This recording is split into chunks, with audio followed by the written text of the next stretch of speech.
لا حول ولا قوة الا باللہ العلی العظیم۔ اعوذ باللہ من الشیطان اللعین الرجیم۔ بسم اللہ الرحمن الرحیم۔ الحمد للہ رب العالمین والصلاة والسلام علی اشرف الانبیاء والمرسلین واہل بیت الطیبین الطاہرین، اما بعد فقط۔ عزیزان گرامی قدر، معزز سامعین، مومنین و مومنات، ناظرین کرام، سلام علیکم۔ چونکہ یہ مجلس یاد میں ہے ان مرحومین کے، مرحوم مغفور ڈاکٹر مہندی ہدایتی، مرحوم مغفور عباس علی ہدایتی، شائستہ فصیحی حاجی مرزا محمد شکیبائی، علی محمد ہدایتی، مرزا نصر اللہ فصیحی، بی بی عصمت بیگم فصیحی، اور ان کے تمام خانوادے کے جو مرحومین اس دنیا سے رخصت ہو گئے ہیں، ان سب کے ایصال ثواب کے لیے اور ان کی یاد میں یہ مجلس سید الشہداء آپ کی خدمت میں رحمت آباد ایرانی شیعہ اشنا شری قبرستان سے پیش کی جاتی۔ یقیناً اللہ نے ہم انسانوں کو خلق کیا اور پیدا کرنے کے بعد ہمارے اندر دو صلاحیتیں دی، اور وہ صلاحیت قرآن آواز دیتا ہے کہ انا خلقنا الانسان من نطفۃ امشاج نبتلیہ۔ قرآن آواز دے رہا ہے کہ دیکھو ہم نے انسان کو ایک قطرہ آب سے خلق کیا، وفجعلناہ سمیعا بصیرا، اور ہم نے اسے سننے والا اور دیکھنے والا بنایا۔ یعنی سننے کی طاقت اور دیکھنے کی طاقت، یہ دونوں قدرت نے انسان کو دے کر پیدا کیا ہے۔ یہ جو دو طاقتیں ہیں یہ بہت اہمیت کی حامل ہیں۔ ایک تو انسان سنتا ہے اور دوسرے سمجھتا ہے۔ اس لیے کہ جب تک انسان کوئی چیز کو سنے گا نہیں، اس کو سمجھے گا نہیں۔ جب میں کوئی بات آپ سے کر رہا ہوں تو آپ میری بات سن رہے ہیں، تو آپ کی سمجھ میں آ رہی کہ یہ بات اچھی ہے یا بری ہے، یہ بات دین کی ہے یا دین سے ہٹ کے ہے، یہ بات جو ہے اللہ کی ہے یا اللہ کے علاوہ ہے، یہ بات رسول کی ہے یا رسول کے علاوہ ہے۔ جب آپ سنیں گے تب کہیں جا کر آپ بات کو سمجھیں گے۔ قرآن یہی کہہ رہا ہے فَجْعَلْنَاهُ سَمِيعًا بَصِيرًا۔ انسان کے لیے ہدایت، انسان کے لیے اس دنیا میں اللہ کو پہچاننے کے لیے، معرفت الہی کے لیے ایک دو نہیں بلکہ 1,24,000 انبیاء اللہ نے بھیجے۔ ہر نبی کا کام یہ تھا کہ وہ اللہ کی توحید اور اس کی معرفت بندوں تک پہنچائے۔ آدم کا بھی یہی کام تھا، نوح کا بھی یہی کام تھا، ابراہیم کا بھی یہی کام تھا۔ اور اللہ نے قرآن مجید سورہ انسان میں آگے بڑھ کے اعلان کر رہا ہے انا ہدیناہ السبیل اما شاکرا و اما کفورا۔ توجہ کیجیے گا، خدا مرحوم مغفور ڈاکٹر مہندی ہدایتی کے درجات کو بلند کرے، عباس علی ہدایتی کے درجات کو بلند کرے، جن کا آج سال ہے پہلا۔ خدا ان مرحومین کے درجات کو بلند کرے۔ غور کیجیے گا، یہ حقیقت ہے کہ اللہ کہہ رہا انا ہدیناہ السبیل اما شاکرا و اما کفورا۔ دیکھو انسان جو ہے نا، وہ دو راستوں کے لیے خلق ہوا ہے۔ اس کے معنی کہ اللہ نے ہمارے لیے ہدایت کے لیے دو راستے رکھے۔ اللہ نے انسان کو عقل و شعور دے کر پیدا کیا، اللہ نے انسان کو صلاحیت دے کر پیدا کی، اللہ نے انسان کے اندر فہم، ادراک، یہ تمام تر خوبیاں دی ہے تاکہ یہ انسان ان خوبیوں کے ذریعے انسان باقی رہے۔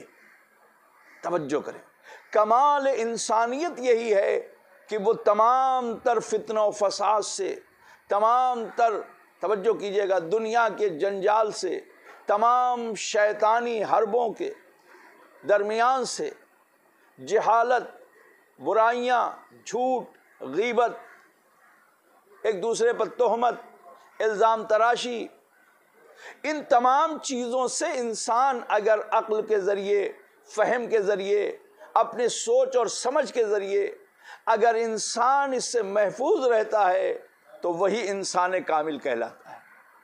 وہی انسان اعلیٰ کہلاتا ہے، وہی انسان بلند و بالا کہلاتا ہے۔ آپ توجہ کریں، ہدایت کی منزل میں غور کیجیے گا، اللہ نے ہادی بنا کے بھیجے، اسی لیے قدرت نے سب سے پہلا بشر جسے بنایا، پہلا آدمی جسے بنایا، پہلا انسان جسے بنایا، توجہ کیجیے گا میرے ناظرین و سامعین، خدا آپ پر رحمت نازل، وہ جناب آدم علیہ السلام کی ذات ہے۔ اذ قال ربک للملائکۃ انی جاعل فی الارض خلیفہ، خدا کہہ رہا ہم خلیفہ زمین پر بنا رہے ہیں، ہادی بنا کے بھیج رہے ہیں، پیشوا بنا کے بھیج رہے ہیں۔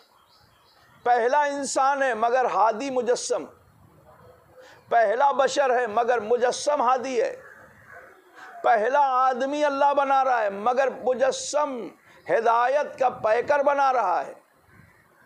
پورا وجود آدم کا ہدایت کے لیے، چونکہ اللہ نہیں چاہتا کہ ایک لمحے کے لیے بھی انسان خلق ہونے کے بعد، پیدا ہونے کے بعد ہدایت سے خالی رہے، ہدایت سے دور رہے۔ اس لیے کہ اگر انسان ہدایت سے دور رہے گا تو وہ پلٹ کے کہہ سکتا ہے اتنی دیر جو وہ معصیت کرے گا، جو وہ گناہ کر لے گا، جو وہ اپنے نفس پہ ظلم کر لے گا، تو اللہ کی بارگاہ میں پلٹ کے یہ کہہ سکتا ہے کہ پروردگار، میں اس وقت نہ میرے پاس کوئی ہادی تھا اور نہ میں خود ہادی تھا، توجہ، نہ خود میرے پاس صلاحیت تھی اور نہ کوئی مجھے سمجھانے والا تھا، نہ کوئی مجھے راستہ دکھانے والا تھا، نہ میں راستے سے واقف تھا۔ تو بتائیں قدرت کیا جواب دے گی؟ اللہ کے پاس کوئی جواب نہیں ہوگا، اللہ خود کہے گا ہاں صحیح ہے تمہاری بات۔ لیکن اگر آدم کو ہی ہادی بنا دے، آدم کو ہی راہ راست پر بنا دے، آدم کو ہی مجسم نبوت اور خلافت دے کر اللہ پیدا کرے، تو کیا آدم کہہ سکتے ہیں کہ نہیں پروردگار میرے سامنے کوئی نہیں تھا؟ نہیں، آدم کو خود پیکر بنایا ہدایت۔ غور کیجیے گا، اس لیے کہ انسان بہتر وہی ہے جو ہدایت حاصل کرے۔ انا ہدیناہ السبیل اما شاکرا و اما کفورا، قرآن کہہ رہا ہے کہ ہم نے دو راستے رکھے ہیں، ایک راستہ وہ ہے جو اللہ کی طرف جاتا ہے، ایک راستہ وہ ہے جو شیطان کی طرف جاتا ہے۔ ہر دور میں ہادی اور غیر ہادی کا مسئلہ رہا ہے۔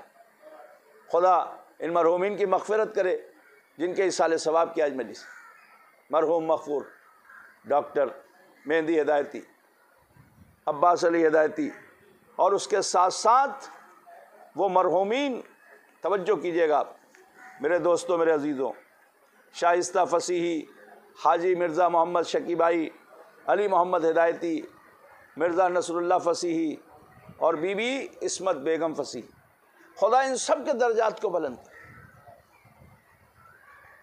خدا انہیں آدم سے لے کر خاتم تک ہر نبی کے پیروکار میں شمار فرمائے، ہر نبی کی محبت میں شمار فرمائے۔ جیسا کہ ظاہر سی بات ہے، ہر شیعان علی، ہر علی کا چاہنے والا، ہر حسین کا ماتمدار، عزادار، علی کی ولایت پر چلنے والا، آدم سے لے کر رسول خدا حضرت محمد مصطفیٰ صلی اللہ علیہ وسلم تک ہر ایک پر ایمان رکھتا ہے۔ اگر ایمان نہ رکھے تو وہ پھر مسلمان نہیں ہے۔ ہم صرف نبی کا کلمہ نہیں پڑھتے، نبی کا کلمہ پڑھ کے نبی سے پہلے سارے نبیوں پر بھی ایمان ہے ہمارا۔ ایسا نہیں ہے کہ ہم کسی نبی کو تسلیم نہیں کرتے، بلکہ ہر نبی کو تسلیم کرتے، اس لیے کہ یہ سب ہدایت کے لیے آئے تھے۔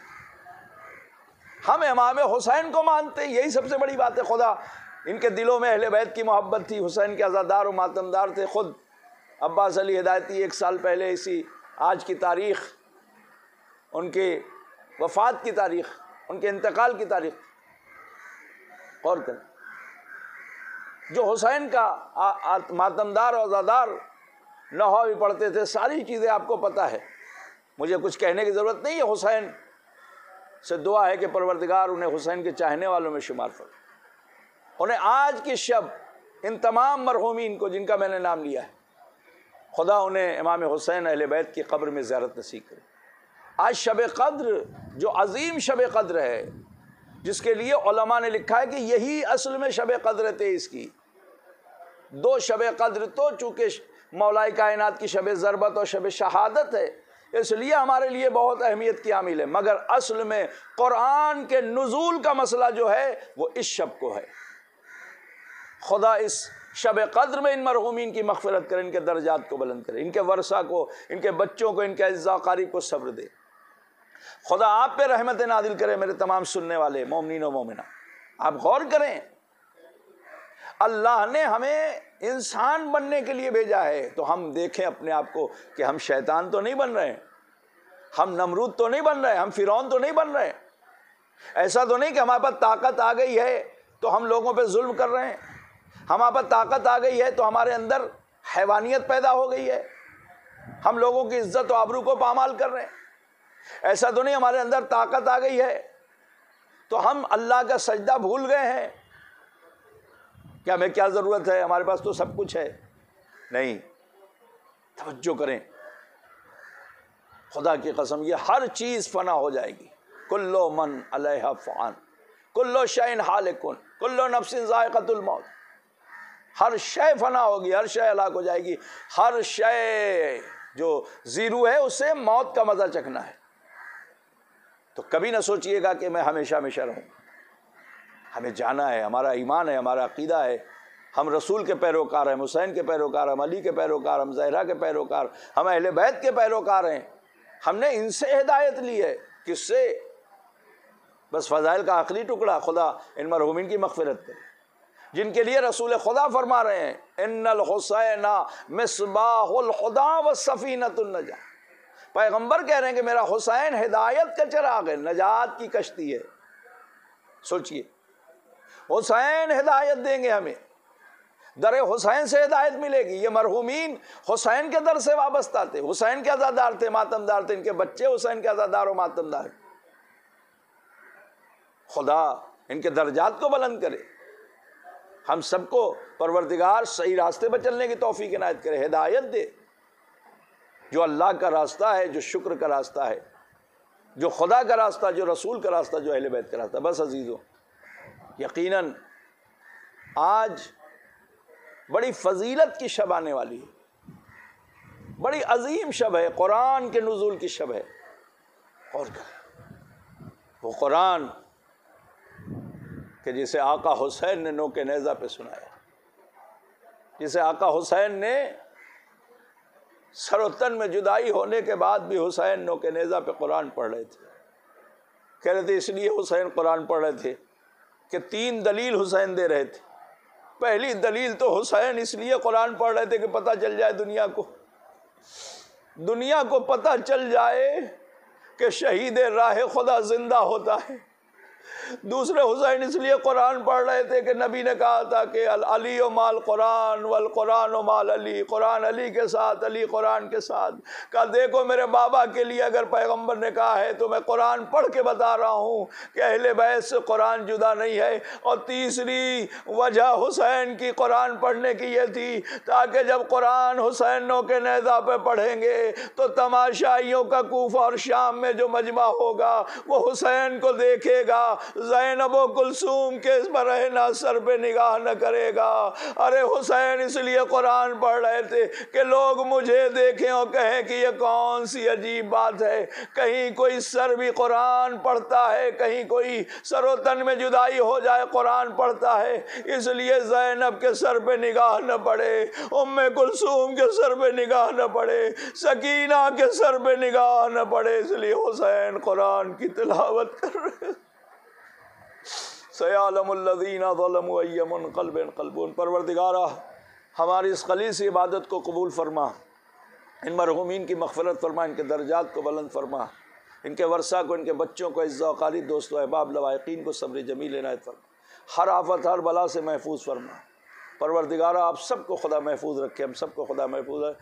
آج کی شب اعمال میں اپنے ضرور مرحومین کو یاد رکھیں، ہم سب کو یاد رکھیں، انشاءاللہ خدا آپ کے اعمال کو قبول فرمائے۔ آپ سب سے گزارش ہے کہ ایک مرتبہ سورہ ہم 3 مرتبہ سورہ توحید کی تلاوت کر کے ان جملہ مرحومین کی روح کو اصال کر دیں۔ مرحوم ڈاکٹر مہندی ہدایتی، عباس علی ہدایتی، شائستہ فصیحی، حاجی مرزا محمد شکیبائی، علی محمد ہدایتی، مرزا نصر اللہ فصیحی اور بی بی عصمت بیگم فصیحی، ان سب اور تمام جملہ مومنین مومنات مرحومین کے لیے آپ حضرات ان کی روح کو اصال کر دیں۔ والسلام علیکم ورحمۃ اللہ وبرکاتہ۔